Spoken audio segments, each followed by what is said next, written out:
Hello అండి. అందరూ ఎలా ఉన్నారు? నేనైతే చాలా బాగున్నా. సో, ఇప్పుడు మన నెక్స్ట్ సిరీస్ అరుణాచలం వ్లాగ్ అయితే వచ్చేసాము. మేమైతే ప్రెజెంట్ ఇంకా తిరుపతిలోనే ఉన్నాము. ఆటో ఎక్కి అలివేలు మంగాపురం వెళ్తున్నామనమాట. సో, స్వామిని దర్శించుకున్నాక అమ్మవారిని కూడా దర్శించుకోవాలి కదా! మాకైతే ఎక్కువ టైం లేదు. ఆ రోజు కిందకి దిగిపోగానే ఫ్రెషప్ అయ్యి దిగాము. సో వెంటనే ఆటో మాట్లాడుకొని బస్ స్టాండ్లో క్లాక్ రూమ్లో లగేజ్ అంతా పెట్టేసి అమ్మవారి టెంపుల్కి వెళ్ళాము ఆటోలో. కాకపోతే ఆ రోజు కొంచెం ఆస్పిషియస్ డే అండ్ ఫ్రైడే. తెలిసిందే కదా, లక్ష్మీదేవికి ఫ్రైడే కొంచెం ఆస్పిషియస్ డే అని. సో చాలా రష్ ఉంది అండ్ దాంతోడు లైన్ కూడా ఆపేశారు నైవేద్యం పెట్టడానికి. సో ఇంకొంచెం రష్ ఎక్కువైందనమాట. సో మేము నెక్స్ట్ అరుణాచలం వెళ్దాం అని చెప్పి ప్లాన్లో ఉన్నాం కాబట్టి అంతసేపు వెయిట్ చేస్తే టైం ఉండదు, గిరి ప్రదక్షిణ చేయాలి కదా అని చెప్పి బయట దండం పెట్టుకొని దీపాలు అవి వెలిగించేసి మేము మళ్ళీ రిటర్న్ అయితే వచ్చేసామన్నమాట. అరుణాచలం గిరి ప్రదక్షిణ ఎందుకంటే ఆ రోజు కార్తీక పౌర్ణమి అనమాట. సో దానివల్ల అమ్మవారి టెంపుల్ కూడా రష్ ఉంది అండ్ అరుణాచలంలో కూడా రష్ ఉంది. కార్తీక పౌర్ణమి అని ఎందుకు ప్లాన్ చేసుకున్నామంటే కొండ మీద దీపం వెలిగిస్తారేమో అని చెప్పి ప్లాన్ చేసుకున్నాం. కానీ అది ఒక నక్షత్రం వస్తేనే ఆ పౌర్ణమికి వెలిగిస్తారంట. అది మాకు తెలియలేదు, అక్కడికి వెళ్ళాక తెలిసింది. సో అన్ఫార్చునేట్లీ మిస్ అయ్యాము. కానీ కార్తీక పౌర్ణమికి తగ్గట్టే రష్ కూడా అట్లానే ఉంది, చాలా రష్ ఉంది అరుణాచలం కూడా. ఇప్పుడైతే అలివేలు మంగాపురం గురించి మీకు తెలియని ఒక 7 ఫ్యాక్ట్స్ అయితే చెప్తా, వినండి. గుడికి వెళ్ళే ముందే మనం అక్కడ ఉన్న పుష్కరిణి అంటే పద్మ పుష్కరిణిలో స్నానం చేయాలి. ఎందుకంటే అక్కడ స్వామి స్వయంగా పుష్కరిణిని తవ్వి అక్కడ 12 సంవత్సరాలు తపస్సు చేసి సూర్యభగవాన్ని అక్కడ ప్రతిష్ఠించారు. అండ్ పుష్కరిణి మధ్యలో ఒక మండపం ఉంటుంది కదా, అమ్మవారు అక్కడే ఆవిర్భవించారనమాట. సో అక్కడ నారాయణుడు, లక్ష్మీదేవి అండ్ సూర్యభగవానుడి శక్తి ఉండడం వల్ల స్వామివారి పుష్కరిణి కన్నా ఎక్కువ పవర్ఫుల్ అని చెప్తారు. సో టెంపుల్ లోపల సూర్య దేవాలయం ఉంటుంది. ఎందుకు వచ్చింది అంటే స్వామివారు 12 ఏళ్ళు తపస్సు చేశారు కదా. సో ఆ తపస్సు స్టార్ట్ చేసే ముందు వాయుదేవుడితో లోటస్ని తెప్పించి ఒక 12 లోటస్ అక్కడ పుష్కరిణిలో వాడిపోకుండా ఉండేలాగా పెట్టాలి అని అనుకున్నారు. సో వాటర్లో పెడితే ఏ లోటస్ అయినా వాడిపోతాయి కదా. అప్పుడు సూర్యభగవాన్ని పిలిచి నేను తపస్సు చేసేంత వరకు మీరు ఇక్కడే ఉండాలి అని చెప్పి ఆయన 12 ఇయర్స్ తపస్సు చేశారు. సో అప్పటి వరకు ఆ పువ్వులు వాడిపోకుండా ఉన్నాయి. అలా ఉన్నారు అని చెప్పి స్వయంగా స్వామివారే అక్కడ సూర్యభగవాన్ని ప్రతిష్ఠించారు అన్నమాట. నెక్స్ట్ ఏంటంటే పుష్కరిణిలో స్నానం చేశాక అమ్మవారిని దర్శించుకోవాలి. అమ్మవారు ఎట్లా ఉంటారు, కమలం నుంచి పుట్టారు కాబట్టి అమ్మవారి విగ్రహం కింద కూడా ఒక లోటస్ ఉంటుంది. అండ్ అమ్మవారు 4 హ్యాండ్స్తో ఉంటారు, వెనకతల 2 హ్యాండ్స్లో కూడా లోటస్ ఉంటాయి అన్నమాట. అండ్ అమ్మవారి గోపురం పేరు కూడా శాంతి నిలయం, లైక్ స్వామివారికి ఆనంద నిలయం అని ఉంటుంది కదా, అలాగే అమ్మవారి గోపురం పేరు శాంతి నిలయం. అండ్ ఆ గోపురం చుట్టూ కూడా అష్టలక్ష్ములు ఉంటారు. మనం ఎక్కువ అబ్జర్వ్ చేయలేదు, బట్ చూస్తే మాత్రం అష్టలక్ష్ములు ఉంటారు. అలాగే స్వామికి విమాన వెంకటేశ్వర స్వామి ఎలా ఉన్నారో ఇక్కడ కూడా అమ్మవారికి అట్లానే ఉంటారంట. ఈసారి వెళ్ళినప్పుడు చూడండి. సో 4th ఫ్యాక్ట్ ఏంటంటే మీరు ఎప్పుడైనా అమ్మవారి గుడికి వెళ్తే అమ్మవారి టెంపుల్ రైట్ సైడ్ కార్నర్కి ఉంటుంది. మధ్యలో కృష్ణ బలరాముడు టెంపుల్స్ ఉంటాయి. ఎందుకు వచ్చింది అలాగా? ఎందుకంటే బలరాముడికి దుర్యోధనుడు అంటే ఇష్టం, కానీ ఆయన అధర్మం సైడ్ ఉన్నాడు కాబట్టి సపోర్ట్ చేయలేక తీర్థయాత్రలకి వెళ్ళిపోతారు. కృష్ణుడు యుద్ధం అయిపోయాక బలరాముడి కోసం మొత్తం వెతుకుతూ ఉంటారనమాట ఎక్కడున్నారని చెప్పి. అలా వెతుకుతూ కృష్ణుడు సుఖమహర్షి ఆశ్రమంకి వస్తారు. అప్పుడు సుఖమహర్షి అంటారు మీరు ఇక్కడ ఉండి తపస్సు చేసుకోండి, బలరాముడు వస్తాడు ఇక్కడికి అని చెప్పి అంటారు.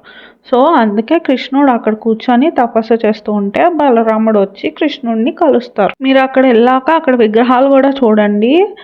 కృష్ణుడు సెంటర్లో ఉంటారు, కృష్ణుడు రైట్ సైడ్కి బలరాముడు చెప్పులు వేసుకొని ఉన్నట్టు ఉంటారు. ఎందుకంటే తీర్థయాత్రల నుంచి వచ్చారు కదా, సో అలసిపోయి కూర్చున్నట్టు ఉంటారు. యాక్చువల్లీ ఫస్ట్ ఇది కృష్ణుడు బలరాముడు టెంపుల్, తర్వాత అమ్మవారు లోటస్ నుంచి ఆవిర్భవించి అమ్మవారి టెంపుల్ కూడా అయ్యింది. నెక్స్ట్ ఫ్యాక్ట్ ఏంటంటే మీరు అమ్మవారి దర్శనం చేసుకుంటున్నప్పుడు కృష్ణుడు టెంపుల్ బ్యాక్ సైడ్ మీకు ఒక పాములా ఉంటుంది పెద్దది. అది ఎందుకు అలా ఉంది అంటే బలరాముడు ఆదిశేషు రూపం కదా. బలరాముడు కృష్ణుని కలిసి వెళ్ళిపోతూ వెళ్ళిపోతూ వెనక్కి తిరిగి చూసారంట. అంటే మనం ఇంకా పరిసమాప్తి చేస్తున్నాం కదా అవతారాన్ని, లాస్ట్ టైం కృష్ణుడిని చూద్దామని చెప్పి తిరిగి చూసేసరికి ఆ ప్లేస్ అనేది ఆదిశేషు శక్తి కింద మారింది. సో అది కొన్నేళ్ళ తర్వాత పాము విగ్రహం కింద ప్రతిష్ఠించారు. మనకి ఫుల్ బాడీ ఉంటుంది కానీ అది కొన్ని రోజుల తర్వాత గుడి కొంచెం రీకన్స్ట్రక్షన్ చేస్తున్నప్పుడు హైట్ లేపారంట. సో ఆ కింద బాడీ అనేది కింద ఏవో పలకలు వేసి క్లోజ్ చేశారు. ఫుల్ బాడీ అయితే ఉంటుంది, మనకైతే హాఫే కనిపిస్తుంది, ఓన్లీ హెడ్ వరకే కనిపిస్తుంది. సిక్స్త్ ఫ్యాక్ట్ ఏంటంటే ఇక్కడ అమ్మవారిని సర్వ స్వతంత్ర వీరలక్ష్మి అని కూడా అంటారు. ఆమె రాణి అండ్ ఆమె ఉత్సవమూర్తి కూడా ఒక్కలే ఉంటారు. ఎందుకంటే ఆమె పరిపాలిస్తుంది కాబట్టి లోకాన్ని, సో అలా పిలుస్తారు అన్నమాట. మనకి కృష్ణ బలరామ దేవాలయం పక్కన సుందర రాజేశ్వర టెంపుల్ అనేది ఉంటుంది. అక్కడ విష్ణుమూర్తి శ్రీదేవి భూదేవితో కలిసి ఉంటారు. అంటే అమ్మవారు ఒక్కలే కాబట్టి స్వామివారు కూడా ఉండాలని చెప్పి ఆ టెంపుల్ పెట్టారనమాట. అండ్ ఎయిత్ ఫ్యాక్ట్ ఏంటంటే అమ్మవారి టెంపుల్ వాయువ్యం సైడ్లో గోవిందరాజస్వామి టెంపుల్ ఉంటుంది. అది ఆదిశంకరాచార్యుల వారు ప్రతిష్ఠించిన టెంపుల్. వీలైతే అది కూడా చూడండి. మీరైతే చూసారు కదా, మేమైతే లోపలికి వెళ్ళడానికి అవ్వలేదు ఎందుకంటే మాకు టైం కుదరలేదు. సో గోపురం బయట దండం పెట్టుకొని దీపం అయితే వెలిగించి వచ్చేసామన్నమాట. వచ్చేసి అరుణాచలంకి ఇంకా బస్సులో అయితే స్టార్ట్ అయిపోయాం. అప్పటికి చాలా రష్ ఉంది, అందరూ వెళ్తున్నారు కాబట్టి ఇంకా ఫుల్ బస్సెస్ కూడా ఫుల్ ఉన్నాయి. మేము ఎలా అయినా సరే అక్కడ ఏం రూమ్ బుక్ చేసుకోవాలి, అకామిడేషన్ కానీ రూమ్ కానీ. వీలైతే దర్శనం చేసుకుందాం లేకపోతే వచ్చేద్దామన్న థాట్లోనే ఉన్నాం. నా ఫ్రెండ్ తనుజ మాత్రం పక్కాగా దర్శనం చేసుకోవాలి, ఎందుకంటే ఫస్ట్ టైం వచ్చా కదా, ఎట్లా అయినా దర్శనం చేసుకొని వెళ్ళాలి అని చెప్పి తనుంది. తనతో పాటు ఇక్కడ నేను కూడా అలాగే ఫిక్స్ అయిపోయాను. ఇక్కడ ఒక మిరాకిల్ జరిగింది. నిజంగా మేము అసలు దర్శనం అవుతుందని అనుకోలేదు, కానీ ఏం జరిగింది అసలు మేము ఏం అనుకున్నాం అనేది ఎపిసోడ్స్లో చెప్తాను. నేనైతే అస్సలు ఎక్స్పెక్ట్ చేయలేదు. మనం ఒకటి మనస్ఫూర్తిగా కోరుకొని ఖచ్చితంగా జరగాలి అని అనుకుంటాం కదా, సో అది నిజంగా జెన్యూన్ ఉంటే మాత్రం పక్కా అవుతుంది. నెక్స్ట్ ఎపిసోడ్స్లో ఇంకా ఇంట్రెస్టింగ్గా ఉంటుంది. అండ్ అరుణాచలం ఫ్యాక్ట్స్ కూడా చాలా ఉన్నాయి, ఇట్లానే చెప్తా ఉంటాను. ఇంకొక 3-4 ఎపిసోడ్స్ అయితే వస్తుంది, పక్కాగా వస్తుంది. సో మీరైతే మాత్రం మిస్ అవ్వకుండా చూడండి, సబ్స్క్రైబ్ అయితే చేసుకోండి, సో దట్ మీరు ఆ ఫ్యాక్ట్స్ అనేవి మిస్ అవ్వకుండా ఉంటారు. మేమైతే ఫుల్ బస్ జర్నీ చేసాం అండ్ ఫోన్స్ కూడా ఎవరివి ఛార్జింగ్ లేవు. నేను కొన్ని వీడియోస్ మా మమ్మీ ఫోన్లో తీసా, కొన్ని వీడియోస్ నా ఫోన్లో తీసా. అసలు అరుణగిరి అంటే అరుణాచలుడు పడుకొనున్న స్వరూపం అన్నమాట. ఆయన ముఖస్థానం ఆది అన్నమలై టెంపుల్, వక్షస్థల స్థానం మెయిన్ అరుణాచలం టెంపుల్ అండ్ పాదస్థానంని అరుణగిరినాథ్ ఆలయం అని అంటారు.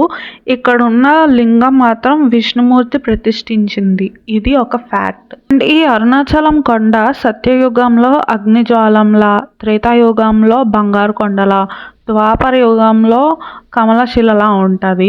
లాస్ట్కి కలియుగంలో వచ్చేసరికి మట్టి కొండలా మారింది. అండ్ అది ఒక వన్ ఆఫ్ ద రీజన్, అంటే పాత శివలింగం అండ్ అతిపెద్ద శివలింగం అవ్వడానికి అదొక రీజన్.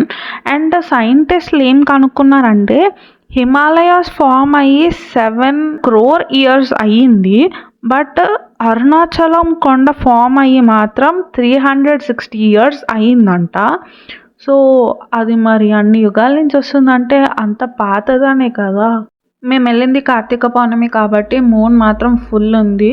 ఆల్మోస్ట్ ఇంకొచ్చేసాం, జనాలు కనిపిస్తున్నారు కదా. సో మేమైతే దిగిపోయాము అండ్ ఫ్రెష్ అప్ అయ్యాము.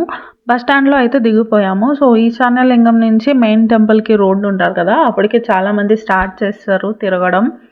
సో పర్టికులర్ పాయింట్ అని ఏం లేదు, కొంతమంది మెయిన్ టెంపుల్ నుంచి స్టార్ట్ చేస్తారు, కొంతమంది రమణాశ్రమం నుంచి స్టార్ట్ చేస్తారు. మేమైతే ఈసారి మెయిన్ టెంపుల్ నుంచి స్టార్ట్ చేసాము. లాస్ట్ టైం కూడా వెళ్ళాను, ఆ వీడియోస్ కూడా నేను ఆల్రెడీ యూట్యూబ్లో పెట్టా. సో అప్పుడు ఎక్కువ ఫ్యాక్ట్స్ చెప్పలే, ఈసారి అయితే ఫ్యాక్ట్స్ చెప్తా. See you in my next video. Bye.